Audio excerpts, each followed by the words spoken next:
Many travelers dream of experiencing the beauty of Tanzania, from its stunning national parks to vibrant cultural sites. Yet the costs often seem overwhelming. But with Visit Tanzania for Less, exploring this East African gem on a budget is not only possible, but incredibly rewarding.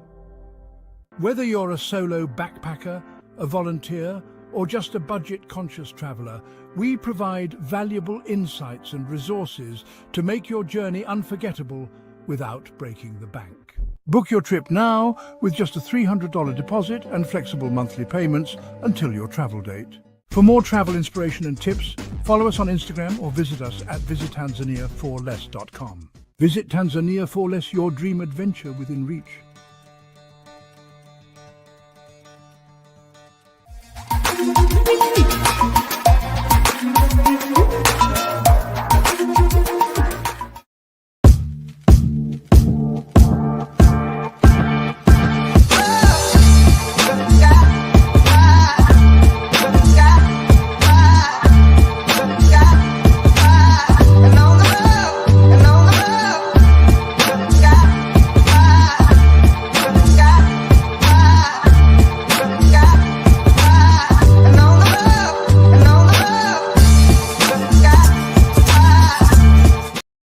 Good afternoon, Muskegon, July 24th, Community Focus, the program that brings you news, information, and more.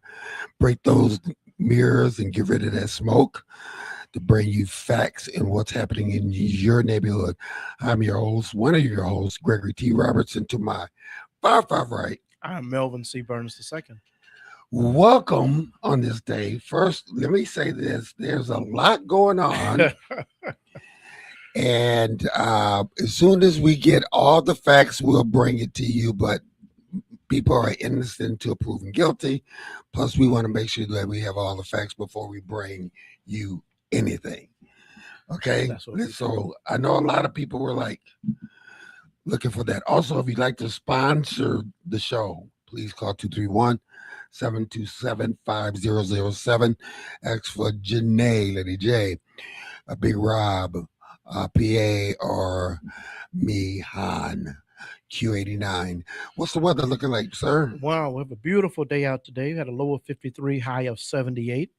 Tomorrow expected to be partly cloudy, low of 61, high of 79. And the heat returns on Sunday. The low of 70, high of 85, but there's a 50% chance of rain. Rain is again expected on Monday, the low of 73, high of 83. The sun comes out again Tuesday, low 67, high of 80. On Wednesday, again expected to be sunny, low of 62, high of 81. And we repeat next Thursday, low 66, high of 81. Well, again, like I said, lots of stuff going on. What's your top 5 for this week? How'd you limit it to 5? Man, you know what? I just decided there's been so much going on locally, at the state, nationally. I just thought I would throw out Melvin's 5 suggestions for your social media post. Okay. Number 1, spelling does matter. It does. It does. Number 2, I would like to hear and read facts. Number 3, if it's your opinion, that's fine. Don't state other people's opinions as if it is your own. Number 4, before you post it, check and see if it's AI. Make sure it's true. And number 5, I have to put on my other hat here. Judge not, lest you be judged. The same way that you judge others, you will also be judged. That's my top 5 for today. Nice. Number 6, and when you go in all caps, it means you're screaming. So watch the all caps, all right? Who do we have in the studio today? Let's get to the good part of why we do this program. It's always to inform the community, and we're honored to have with us today Dr. John Selmon, who is the 11th president of Muskegon Community College and has ushered Muskegon into its 100th year as a community college here in Muskegon. Congratulations. Dr. Selmon, welcome to the program. For people that may not know you, haven't met you, I think you've been here long enough, you're almost a Muskegonite now. Yeah, since 2011, I came to the college as vice president for student services and worked my way up to provost, and then finally in 2022, I became president. Okay. So, Okay. Now, I know we have last year was this year we celebrate 100 years at the yes, our college. centennial. Yeah. Yeah. For people that don't know, and I know we're here to talk about the millage, but we have people all over the country listen to our program. And one of the things, if you were in Muskegon years ago, this is not the same Muskegon Community College 40 years ago when I went to the community Yeah. college. I know, kind of in a nutshell, talk about some of the things the college is doing, in particular, I think people like to know being involved with high school students. Well, we obviously Muskegon Promise, early college, and things like that, K-12 programs that we're involved with. But I would hope that the college, and I know the college isn't what it was 40 years ago. We've changed and grown. We have an amazing team of individuals, some of the best, some of the brightest minds in higher education right here in Muskegon, at Muskegon Community College. And so we're pleased with that. We have a couple of national recognitions. Achieving the Dream is an organization that really celebrates community college success, student success. And so we were awarded an award called it's a Achieving the Dream Leader College status. And we were the only community college in Michigan this year that was awarded that status. And so, but nationally, it was probably about 300 or so that the ATD works with community colleges. And so they told us that we were doing some outstanding work. And then we had a Lucian Award. It was an impact award, and that award is about doing good work around student success, and making sure students get to the next level, get good jobs, and or get transferred to senior institutions, 4-year colleges. And that's kind of our primary functions, is to get students ready for next level, and or get them to a job where they have family sustaining wages for their families and themselves. And so those are good things that happen. And the United Way just gave us an award recently too, and so we were really pleased with that as well. Locally, here's the highest award they can give to a business, and so they awarded us back in June. But the deal is that we are connected to the community. We're doing a lot of good work for the community and the colleges. That's why we have the millage proposal before everybody, because we need to do some things a little differently and improve infrastructure, technology, so we can stay current, relevant, and responsive to employment training needs here in this community. So, years ago, it used to be graduate from high school, go to community college. Now, you guys are really working to make sure that you are working with the high school kids. Talk a little bit about that. Well, I sit on a superintendent's group, 16 superintendents. And we meet once a month, the ISD superintendent, Randy Linquist, and all the other superintendents, and we work on the issues, right, in education, K-12 and higher ed. And like I said, we got early college programs, dual enrollment, so many more opportunities today for students to get started early in the college process. And so what we know and what the research says is that students that take an early college class, take a dual enrollment class, are more likely to graduate from high school and go on to college. And so the high school statistics, graduation rates, everybody wants graduation up. And so, but so many opportunities, and we work closely together. There is probably 4 constituent groups that we work with. And one is our K-12 partners. The other group is higher ed, our universities, and then employers, and then community-based organizations like United Way and some of the other organizations. So those are the 4 constituent groups that we do a lot of work with and are actively engaged. And K-12 is, we're working with Muskegon Public on the innovation academies and other things. And like I said, dual enrollment. The newest thing with dual enrollment is that for years, K-12s have had to pay for dual enrollment when their students come to college. And this passed, the governor just signed the budget on earlier this week. And the state now has put $40 million in a bucket for dual enrollment. Nice. So that takes Nice. a little pressure off K-12 in terms of dollars, and it encourages engagement at the levels. And so, but we want it to be seamless. We want students to leave high school in a seamless transition to our institution, and then they leave us,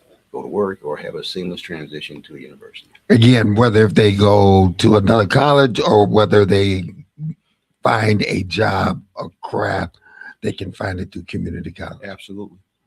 Absolutely. We have about 70 programs, associate diploma, um, associate degrees, and we probably graduate about 620, 30 students annually Okay. into the workforce and or to go to a senior institution. So Okay. Nice. Michael Anthony Smith said, any student population growth?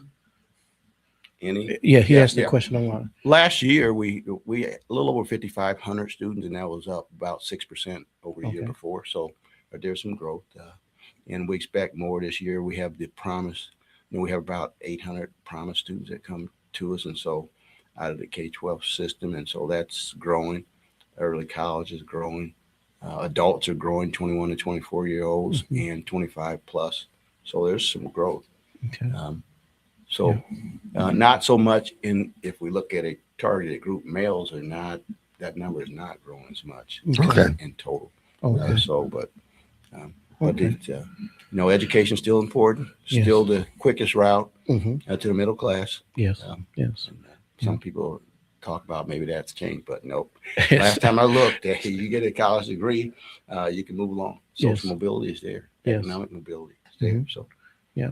So August 4th, as people may have been paying attention to state primaries, all that other stuff, but we like to get people focused on what's happening here locally in our own community. Muskegon Community College again is a staple in our community, and you all have an issue on the ballot August 4th as well. Let's talk about that a little bit. exactly on August 4th, um, the we were asking the Muskegon community voters, Muskegon County voters, to consider a proposal to restore an operating millage for an additional 30 years. The millage itself will enhance learning environments, improve safety, upgrade infrastructure, and provide long-term academic support for the community college students. And so this restoration calls for really it's a 0.298 additional millage to restore the operating millage back to the original 2.4 mills that was approved in 1993. That's Okay. been a long Okay. time, and so we lots happened. We were a Yes. paper-driven institution. Now it's all technology. Sure. So many things have changed. Yes. Infrastructure, roofs, and things like that have changed, and it saves the taxpayers money over time because if you get these things fixed and you don't let them break and Mhm. you maintain them. And we've been in our facility for about 60 years right now in Coeur d'Alene, Mhm. and it's just we ran their useful life. In other words, some of the infrastructure, right? Sure. The roofs and HVAC systems and some of that stuff has been in place since we had the building. So, Sure. but it does break down. And if we want to stay current and relevant, and if we want to offer modern classrooms and labs and training spaces, if we don't, students will go somewhere else. So we got to Okay. stay current, relevant, Yeah. and up to speed. So.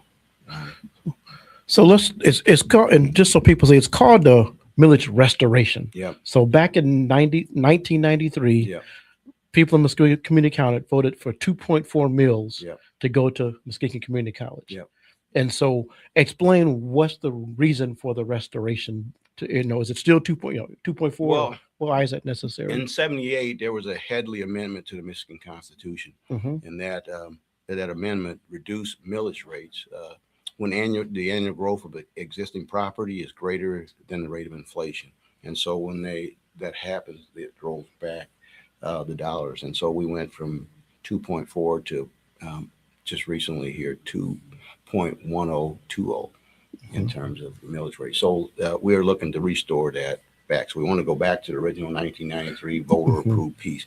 And and as part of the Constitution, the amendment allows local voters to decide if they want to restore or override the Headley rollback. Okay. So it's a local decision. Okay. And so that's why we're asking for it locally to be considered.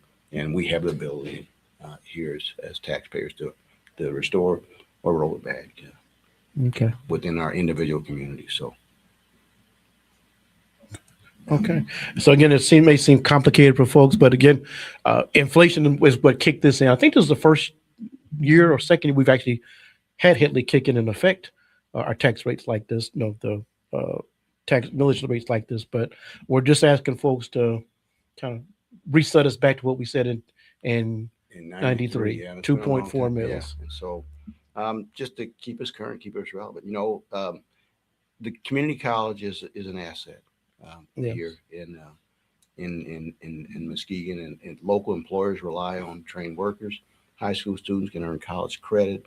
Adults train for new careers, and community members can complete continuing education, use the campus space for events, art, recreation, and so but we really are an asset.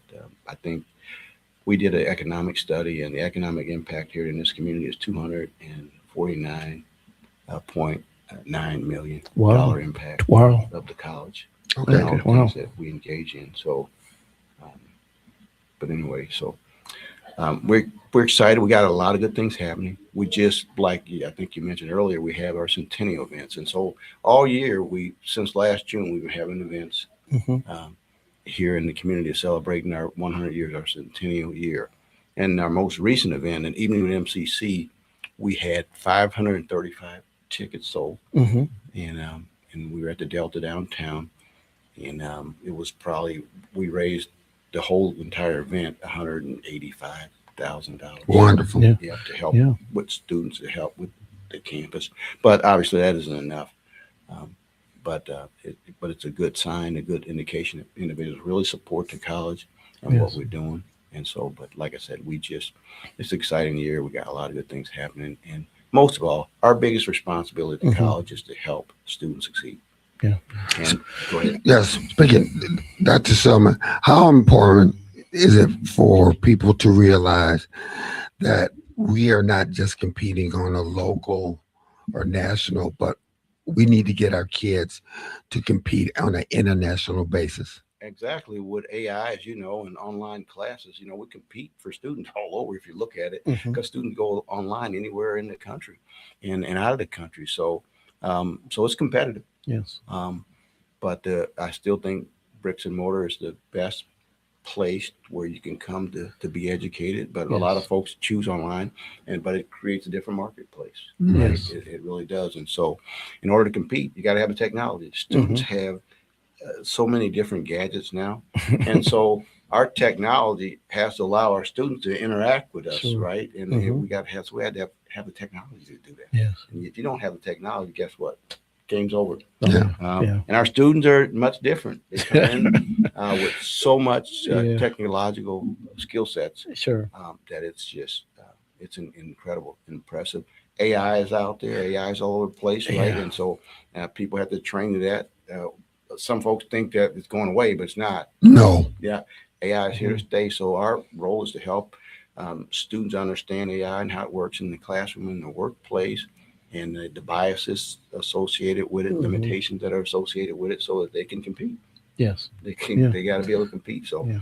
um, We talk about students, and we had some of your staff for maybe a month or two ago, but uh, you know, you're also doing a good job of reaching out to I guess we still call non-traditional students. They're becoming more traditional. The older 25, 26-year-olds that, didn't figure it out right out of high Yeah. school, that are deciding they want to go back to school. Talk about some of those efforts a little bit. the Michigan Reconnect, 25 years of age and older, Mm-hmm. students can get local tuition fees paid at a community college, and so the governor really went after that a few years ago. Mm-hmm. And that's working well. We got more and more adults that are coming back and getting their degrees, getting credentials so they can compete in the workplace. Yes. And so, but there's another set, 21 to 24 Mm-hmm. year olds, and so it's called the Reconnect Expansion. And so that's a part of the new budget as well. But that group, 21 to 24, we're kind of getting lost there, and so it's a real push Okay. to get them back in the school. And so those numbers were growing for us until last year. They cut some dollars off, and so, but the dollars have been restored now, and so we expect that number to go back up. And then obviously K-12, there's so many different ways now that come out of K-12 the student can get money. So you had 18-year-olds and 25-year-olds were getting most of the money. Then they adjusted for 21 and 24 to catch that gap. So, but it's a lot of opportunities for adult learners. The adult learners come in with a little different challenges. Family, work. And things like that they have to put in the mix when they're going to school. And so we try to make it affordable and convenient. And it's never too late. I mean, for us 60-year-olds, it's never too late for us to continue that life learn. Yeah, it's lifelong Learning. learning. And as you know, I mean, what we do is teaching and learning. That's so we are looking at every phase of life as it relates to teaching and learning, and you can always learn something new. I talked to a he had to be 62-year-old student at Rotary yesterday, back in school.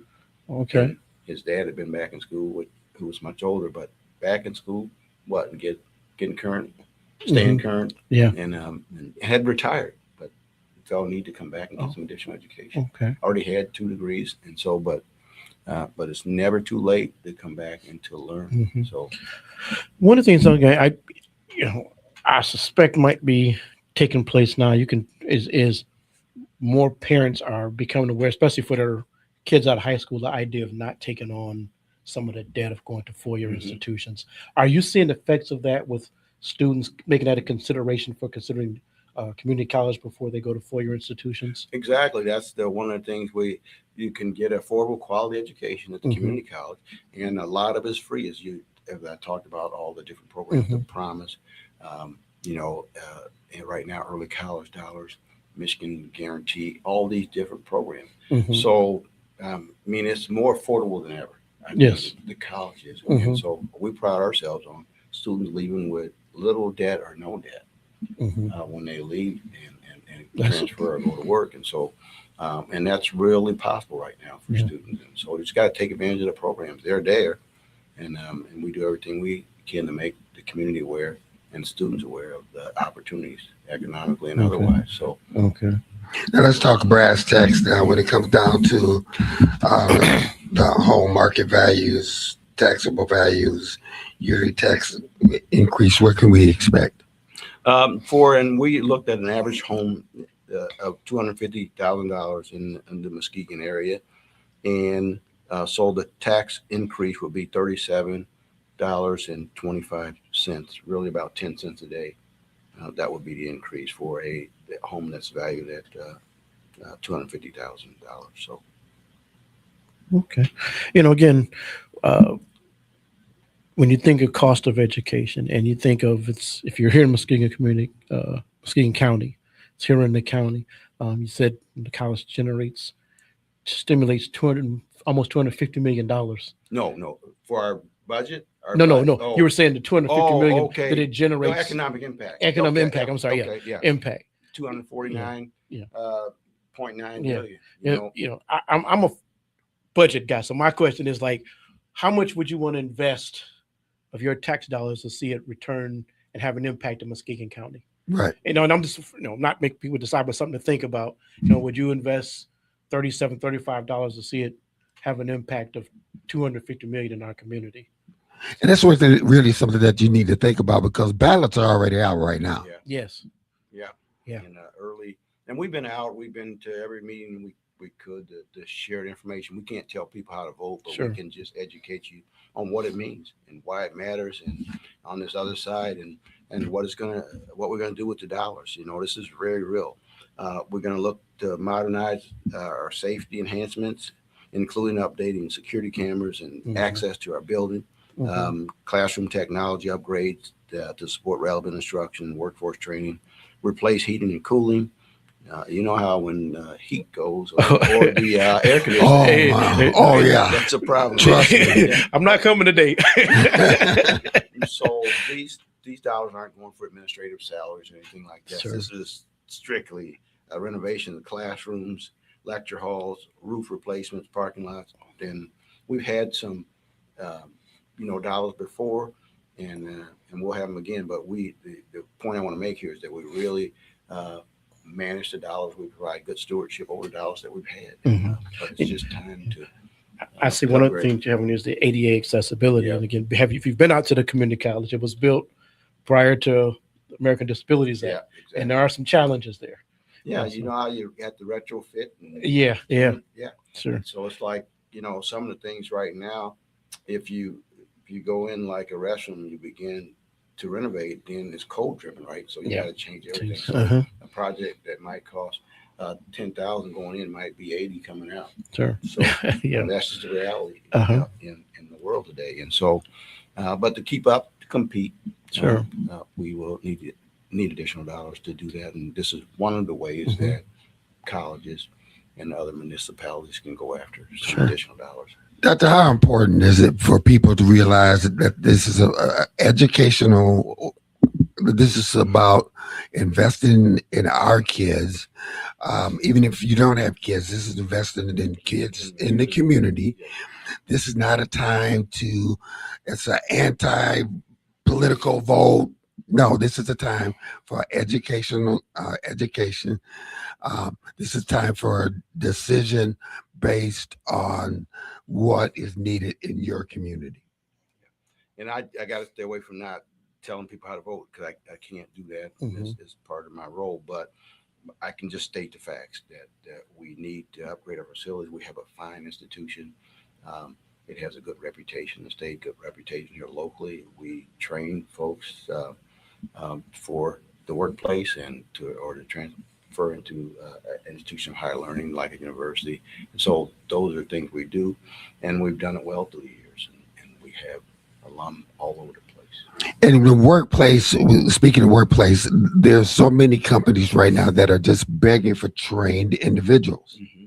Well, one of the things we focus on, we try to work with our local chambers and our GMED, Greater Muskegon Economic Development, to attract talent, to retain talent here in the local area. So, employers are always saying, well, we don't have a worker for this job or that job. And so we meet with employers often to make adjustments because we're dealing with local situations. We want our local employers, they rely on training workers. Yes. And so that's one of the things we really focus on. It's a real focus area for us. So, and we work with probably about over 300 employers Okay. a year to do different things.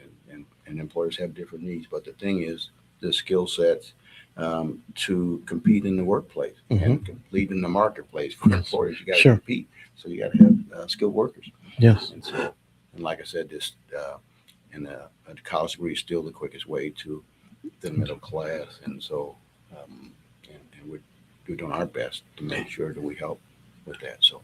All right, Doctor, speaking to that camera, because we're down at the bottom of the hour, give them the date, get them what are you asking for, and how they can make a difference. That last closing statement, sir. Yeah, so August 4th, the operating millage is the operating millage restoration is on the ballot, and we are providing facts here today as to why we would need those dollars and what those dollars would do. It'll make a difference for the community. And like I said, I can't say vote yes or no, but I can say here's the information. We hope this community college is of value to this community, and we know it is. Not hope, but it is of value to this community. And like you said, 200 economic impact. So all the things that we do, people shop, people buy, people live in the community, all those things that are part of the economic impact study. Yeah. And the last thing I would point out is that we did a facilities study. I don't know, maybe a year ago now, and it was about $50 million over the next, few years, 10 years or so, that things that we would have to fix, right? And so we had an external facilities plan drawn up, and so that was the reason we came back to talk about a millage restoration, because that just, an additional $50 million is outside the scope of our current budget, so we got to look at ways we can do this. And so, Doctor, we want to thank you for being here. Michael Anthony Smith, real quick, will my 1977 degree credits still transfer to a 4-year institution? Yeah, it's a lot of that's on the transfer institution, but you, if it's a complete degree, then they usually transfer. It's when you don't complete your degree, and then then they move classes around. But typically, like for example, my bachelor's at the University of Nebraska transfers in full to another institution. And but if I didn't complete it, and there's classes that are left off because there's just statute of limitation on degree completions. If you wait too long, got to repeat a class and repeat a class. But if you got your bachelor's or your degree, your full credential, then typically you do not have to. Okay. Yeah, so, Doctor, thank you so much. Oh, Good luck. Listen, we're at the bottom of the hour. We have to go show some love to our sponsors. You are watching Community Focus on 103.7 The Beat, M106, the Emoji app, YouTube. We'll see you in a couple seconds. Many travelers dream of experiencing the beauty of Tanzania, from its stunning national parks to vibrant cultural sites. Yet the costs often seem overwhelming. But with Visit Tanzania for Less, exploring this East African gem on a budget is not only possible, but incredibly rewarding. Whether you're a solo backpacker, a volunteer, or just a budget-conscious traveler, we provide valuable insights and resources to make your journey unforgettable without breaking the bank. Book your trip now with just a $300 deposit and flexible monthly payments until your travel date. For more travel inspiration and tips, follow us on Instagram or visit us at visittanzaniaforless.com. Visit Tanzania for Less, your dream adventure within reach.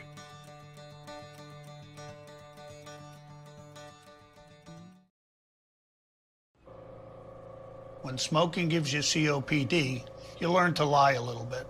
You make up excuses like, I have to get my keys. You guys go on. Anything so you can walk at your own pace. I used to do that all the time. Those lies don't work anymore. My tip is, the worst lies are the lies you tell yourself. Like smoking isn't that dangerous. You can quit. For free help, visit cdc.gov/tips. As an Olympic athlete, I prepare for everything. So when I became pregnant, I thought I was ready. But at 32 weeks, I was diagnosed with severe preeclampsia and had an emergency C-section. Looking back, had I known the warning signs, I would have talked to my doctor sooner.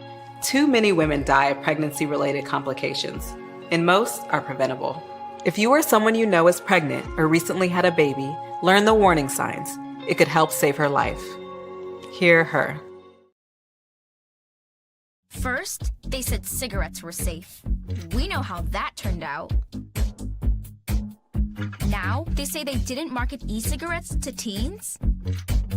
Fact, more than 1 in 4 high school students are vaping, and 80% say their first e-cigarette was flavored. Vaping is harmful to developing brains. The reason we think vaping is safe? Marketing. Same lies, different day. Tell Big Vape to quit lying. There's a place to share gossip about the office party fun, and a place to share the story you tell everyone. There's a place to share a laugh about when things went wrong, and a place to share the video of you dancing to your song. There's a place to share spare change, lunch, and your time. But we could all be better at sharing how we're feeling inside. 76% of employees have struggled with at least one issue that affected their mental health. When you share, you're not alone.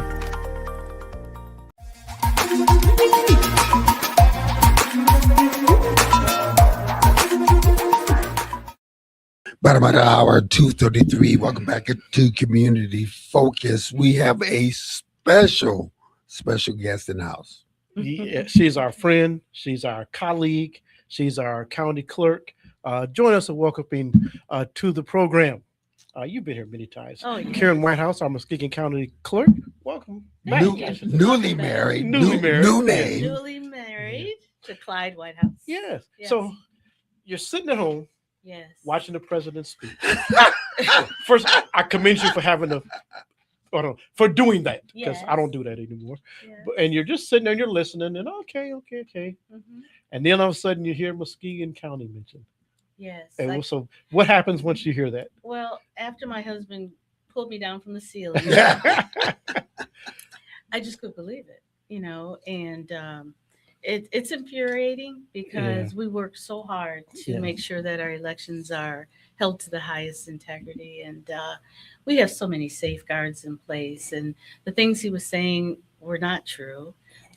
There were no ballots. It was registrations that an organization from around the country was having individuals fill out. And the system worked because Ann and her staff, they have to double check those signatures with the database that we have through the Secretary of State. And those signatures have to match in the information. Well, once she saw one or two looking suspicious, she started looking through them all and immediately called the police, who in turn called the state police, who in turn called the attorney general, who in turn called the FBI. So let's go slow for the people that are listening slow. The clerk saw signatures that looked suspicious. Yes. And when you see suspicious signatures, she did what? Called the police immediately. She called the police. And then they did what?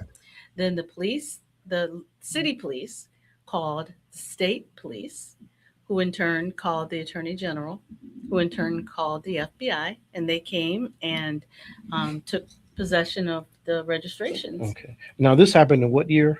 2020. 2020, 6 years ago. 6 years ago, I was flying around giving out Biscoffs in the air. Let us make bit clear for you. You're the current county clerk. You took office when? The first time? And currently, yeah. Well, we didn't even really do a proper introduction. We didn't do a proper introduction. Tell people a little bit about your background in public service. Well, initially, I was the vice mayor of the city of Muskegon. Yes. And while I was serving as vice mayor, I was appointed to become the county clerk. Mm-hmm. And I believe that was in 1999. Okay. And I served there until 2008. And then Nancy Waters won the seat. Mm-hmm. And I left and went to the airline, Mm-hmm. where I worked until the judiciary called me back in 2023. So I wasn't there in 2020. Yeah. So now I'm back. I was reelected, Mm-hmm. and I'm serving until 2028 is when my term is. And I think it is very important when you are appointed to those different committees and stuff, you are just appointed by one party. You are unanimously appointed by everyone. Absolutely. The first time I served under the Republican judiciary. And so I was on the Republican ticket. The second time I came back into office, it was the judiciary again, but it was bipartisan, Mm-hmm. and they voted unanimously. Mm-hmm. So I've been on both sides of the aisle. And I don't know if I'm old enough that I know a lot of people know that. You know, I know you grew up as a Republican in Muskegon Heights, George Washington, right there on Baker Street. Absolutely. You know, and so you were a Republican your first time in office. Uh-huh. You later on switched parties, so you kind of have a broad view of this whole spectrum. Absolutely, and I know both sides of the aisle. Sure. And so to me, that's what makes me a little different than most, because I've been able to be collaborative with both sides. Yeah. Hey, being a county clerk, I mean, those are if you had to take a percentage, I mean, you run as a Democrat, but how much of what you do is really partisan? There is nothing that I'm partisan besides redistricting. Mm-hmm. And thankfully, I don't have that. That doesn't come up during my term. But other than that, I don't care what party you subscribe to. If you come in to get a marriage license or a birth record, you don't need to know how I voted. I don't need to know how you voted. And even in our elections division, we run things nonpartisan, because the most important thing is to make sure that everybody has the right to vote, and that it's an opportunity for everyone to have a voice, no matter what side of the aisle you're on. You could be an independent, you could be Green Party. It doesn't matter to us. Mm-hmm. We service everyone with the same level of professionalism. Mm-hmm. When you see, I mean, as a clerk, but you also had a grandfather that died getting people to vote. Mm-hmm. Yeah. How do you feel about when people are working so hard to take that right away from people? It's frustrating, because I don't understand. I do understand the why. I just don't understand the ideology behind it. When they talk about conspiracy theories and that the Democrats are cheating, they're negating the fact that it's bipartisan. Our canvassing is done by both the parties, the Republican and Democratic parties. Mm-hmm. Our elections have both Democrat and Republican election inspectors. There's a balance of power in the precincts. Mm-hmm. So basically, they're calling their own people. What's the word I'm looking for? They're either cheaters or incompetent. Either cheaters or incompetent, one or the other. So I don't think they've thought that far. Yeah. And I think they do that purposely. You know, you put all that misinformation out, and people believe they're more likely to believe the misinformation than the truth. Yeah. You know, how much can people learn? Because I saw shortly after that happened, they were doing tests on the equipment. How much can people learn about the equipment, how it works, how the ballots are done? How much of that can people publicly see? They can see everything. We do public accuracy testing. In fact, we had it on Monday. Now, explain to people what when you say public accuracy does. What's happening? Public accuracy testing is where we test every single ballot. Okay. That will go through every single precinct in this county. The ballots are printed from the same ballot batch that the printer does. Okay. People can come in and do it themselves. They can put in a ballot upside down, they can put it in backwards, and they can test the machines to ensure that the machines are operating correctly. They can also see what's on the ballot. They can ask questions. Every precinct worker that is there doing the public accuracy testing is sworn in at the time. The election commission, which is made up of our treasurer, Judge Pittman, the presiding judge, and myself. We're all sworn in. We're there to watch all of the process. So I made sure I put it out in the public that I wanted everyone to come and see for themselves, because it's hard to argue with what you see. Right. And so out of the whole 2-day process, we saw 2 people come in. Wow. One was from an election integrity, who was a conspiracy theorist program. And then another gentleman from Muskegon Township. And I believe the news even interviewed him. He was like, well, after I saw it, I don't have any questions. It's really hard to cheat. That's funny, because I saw way more posters. I saw way more posters by people asking questions. But, are the ballots from Venezuela? Yeah. As Greg said, I know. In your mind, when you see those things, when people say, well, people did this, and that somebody stopped at McDonald's on the way and changed all the ballots before they brought them down. You see that stuff. Yeah, you do. It's just a level of being uneducated, and some just out and out ignorance. Yeah. Ballots aren't just handed out, because I had someone say, well, I received 7 ballots. No, you did not. There are nonprofit organizations that send out registration forms for you to submit to get 1 ballot. Okay. And so they may have gotten 7 pieces of information about acquiring a ballot, but you did not receive more than 1 ballot. Now, people say, well, I can vote twice. You're right. You can vote twice. Let me tell you how you can vote twice. You could vote absentee, and then you decide, I want to go vote in person. Bring your absentee ballot to your precinct or poll.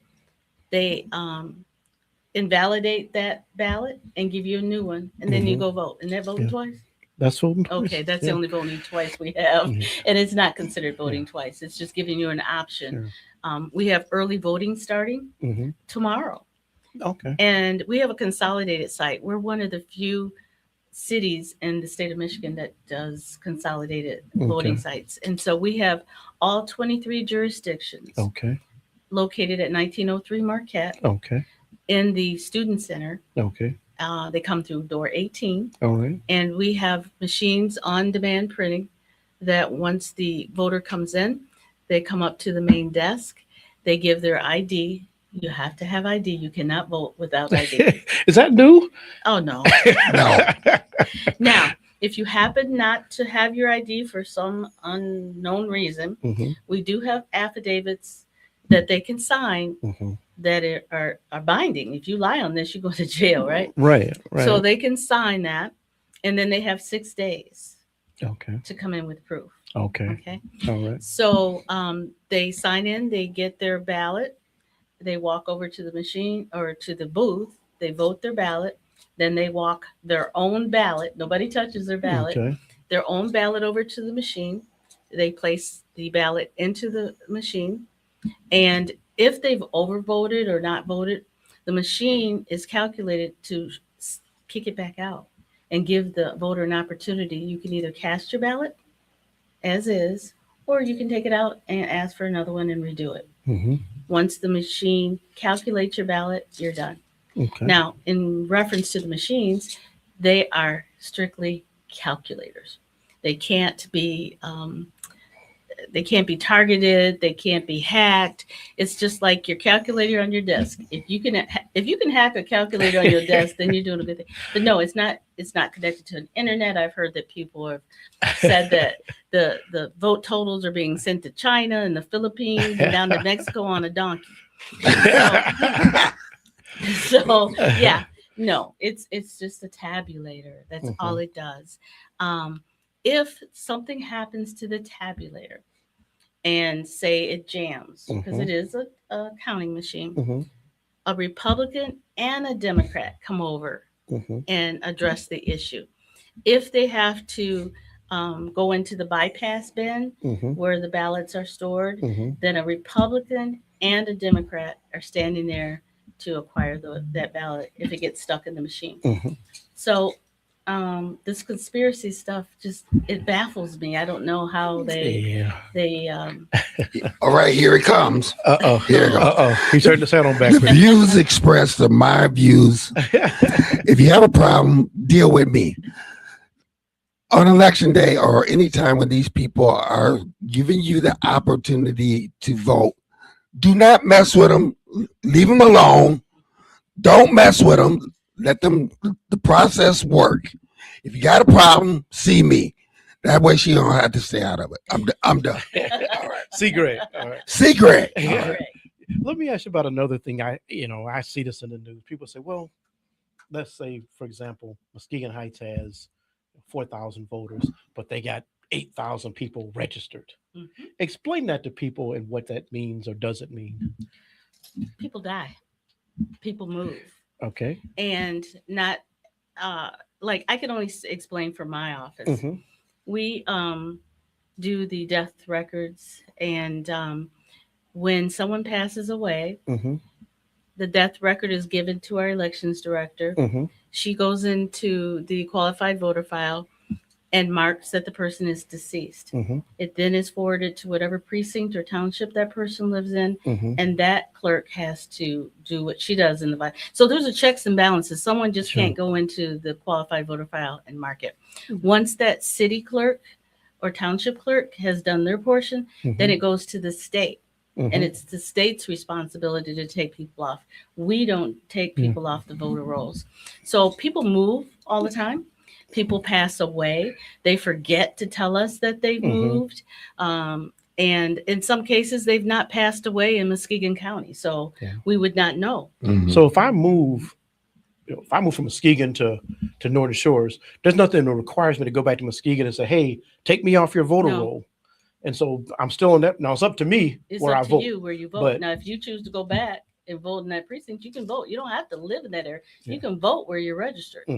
So that's the misnomer that people are putting out. And should the voter rolls be cleaned up? I agree. Yeah, absolutely. But it does not mean that more people are voting. Right. And they know that. Yeah. They absolutely know people that. say that. So you're saying they know. They're trying to cloud the issues. Yeah, cloud the issues. Yeah. Yeah. There's always going to be more people on the rolls than have actually had votes cast. Always, because people don't keep the Secretary of State's office updated when they move. Right. Karen, what keeps you and the other clerks composed when so much dirt is thrown at you guys? Well, when you know you're doing what you're supposed to do and you know that you're above reproach, then you don't worry. It does get frustrating. You know, the personal side of me gets frustrated because one of the things I hate to be is to be lied on, you know. Sure. But as long as you stay steady, you continue doing what you're supposed to do. You abide by the laws. You're above reproach.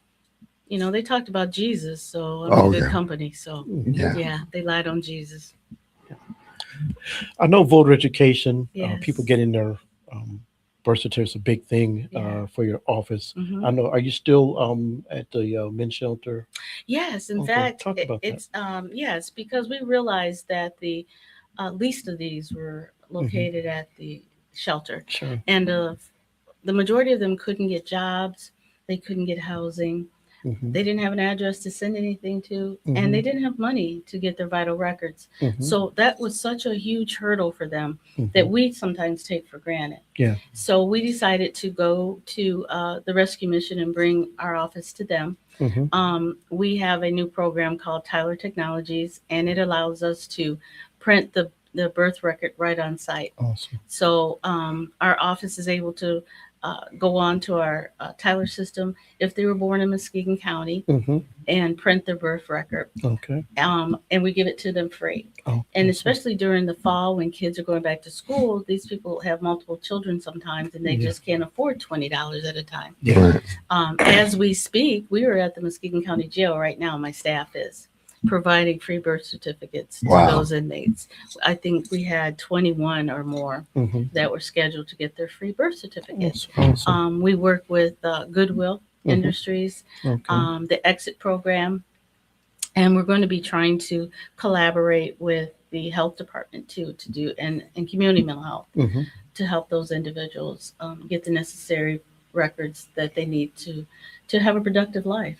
Karen, now since you in your tenure, you had decided that you wanted to make that clerk's office even more reachable, attainable to the people. Yes. How does that feel? It feels like it's a God idea.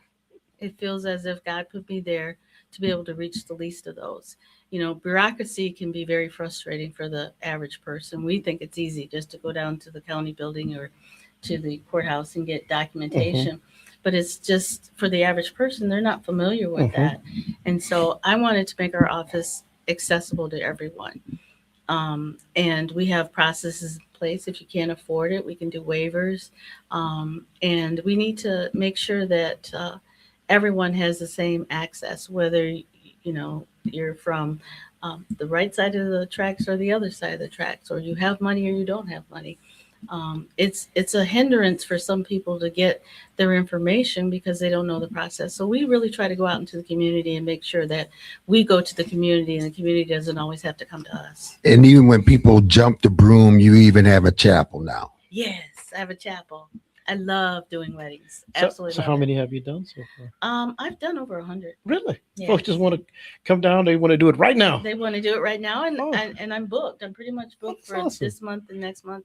And so I didn't want it to be just a room.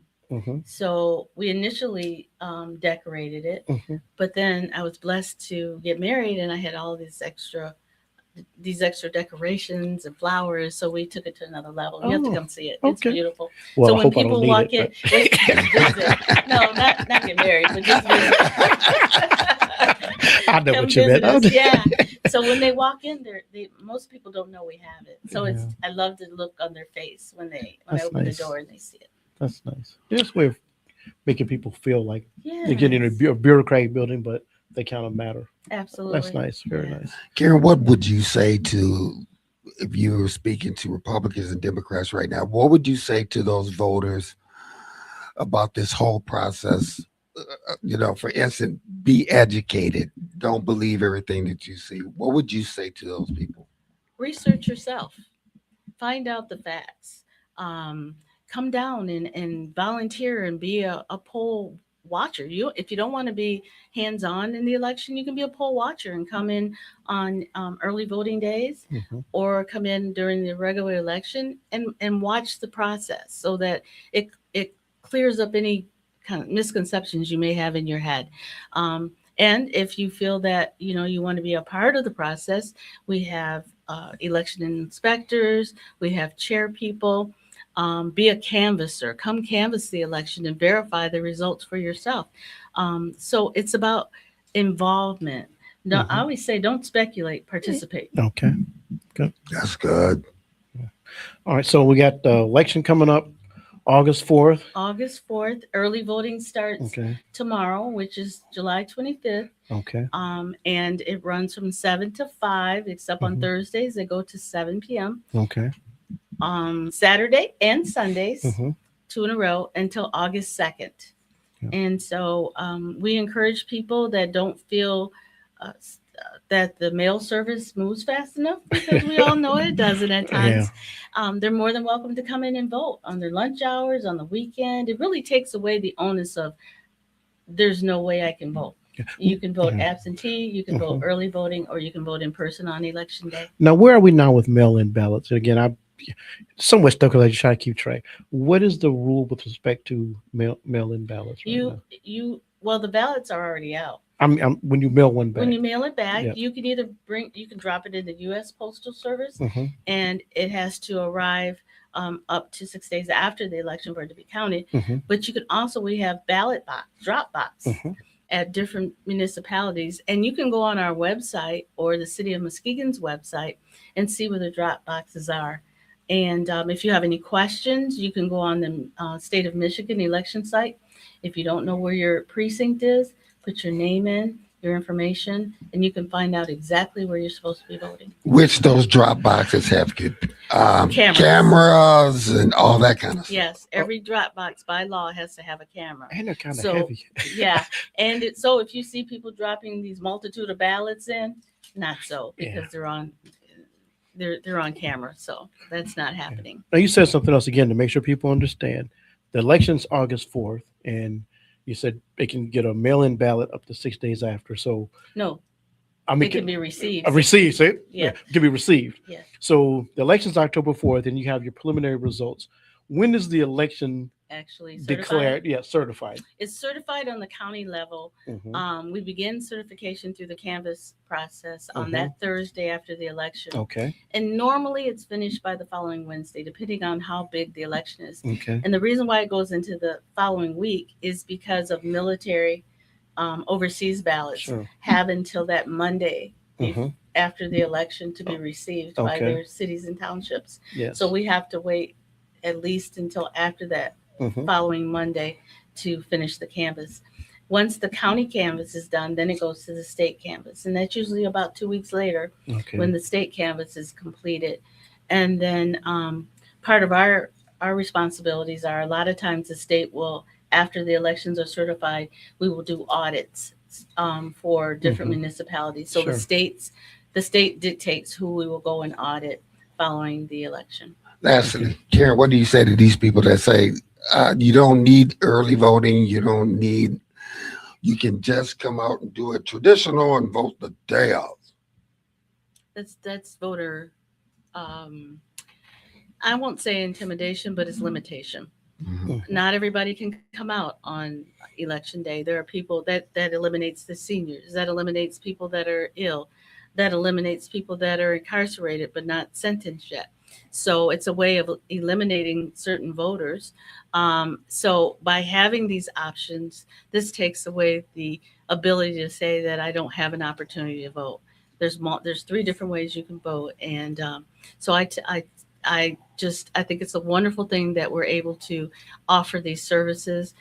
People love the early voting. Last year was our first year, Mhm. and we were just amazed that we had over 10,000 people come through our facility to early vote. Numbers up. Numbers Yes. up. So we're really excited about this year because this is really going to be our second year. We got our act together. We know how to do the lines and making sure that the lines move more. My husband was even in today helping us set up for the early voting sites, putting up the voting booths and making sure that everything is ready for tomorrow as a go. Awesome. Leo, anything else you want to say, my dear? Congratulations on being married. Thank you. I just really want to encourage everyone to get out and vote.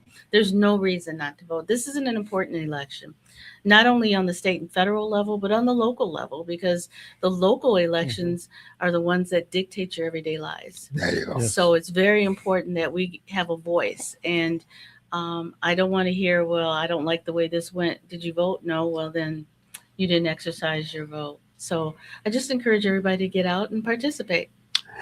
There we go. We have Karen, County Clerk of Muskegon. It's about time for us to end. I'm going to change up on my thought process. Usually I say go out there and touch somebody and help somebody. Before you make your judge on what is happening in Muskegon Heights, that's all. It's a process that happens, let's make sure that we can see all the facts. People are innocent until they're proven guilty. Number one. Number two, those little snide jokes. There are people that go to work, come home, go to church on Sunday, repeat cycle. They're good people. They deserve a proper government. Let the system work out. You keep your little snide comments to yourself. Now, if you want to do something, how about you say a prayer for those people? let's end with that. You've been watching Community Focus for this day. We'll see you next week. Take care and God bless. First, they said cigarettes were safe. We know how that turned out. Now, they say they didn't market e-cigarettes to teens. Fact, more than 1 in 4 high school students are vaping, and 80% say their first e-cigarette was flavored. Vaping is harmful to developing brains. The reason we think vaping is safe? Marketing.